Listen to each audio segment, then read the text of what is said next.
Donald Marron with us as we look at the deficit here. And Donald, you got a number. Allian just made this up. This is from I can't say enough about this organization, folks. The Tax Policy Center, the Urban Institute in Brookings, tax expenditures. This is the free lunch.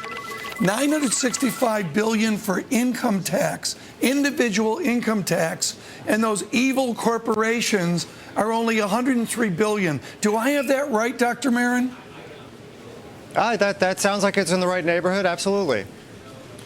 I mean, it's just remarkable how the attention's on evil corporations, but most of the social benefit of tax expenditures goes to individuals. Right, and most of the income tax revenue, of course, comes from the individuals as well. Those things go together. Yeah, okay, let's bring up chart 3. We showed this with Dr. Feldstein. Let's show it with Dr. Marron. Feldstein and Marron consider a proper deficit. Okay, so here's the chart that everybody knows. Deficit and there's surplus, and down we go again. Where would you like our deficit to GDP to get back to? Where's all clear for Donald Marron? You know, if we could be persistently at 2% of GDP and not higher, I think that would be stellar. It's fun to talk about getting to a balanced budget, and I certainly have nothing against getting to a balanced budget. But realistically, if we can get down to about 2% of GDP, we'll be in a situation where the debt doesn't grow faster than the economy, and we'll be able to afford it. How do you respond to the idea we made a social decision, whether it was the 60s or the 70s or the 2000s, to provide a social safety net, as we ask China now to provide a social safety net, or that we are the defender of the world with our large defense component? How do you respond to those responsibilities and yet try to get this budget deficit back on balance? Well, the first is to take a good look at these things to make sure that they're providing enough benefit for what we spend.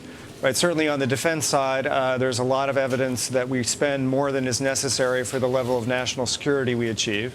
So we could have savings without making the nation any less safe. On the entitlement programs, there's a question again about whether we're spending the money as well as possible. Certainly a major issue in Medicare and Medicaid. So there are opportunities there to reduce spending while maintaining the quality of care.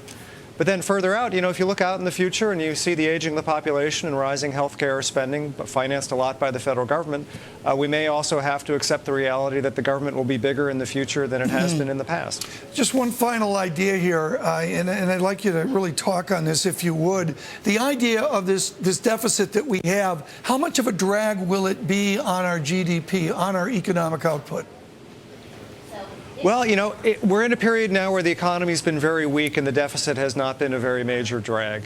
As the economy recovers, you have the problem that if you run a big deficit that has to be financed, that means you're either crowding out private investment, and so there'll be less investment, less growth in the future, or it means we're going to have to borrow abroad, and that means that more of the future growth will go to our overseas creditors rather than people here at home.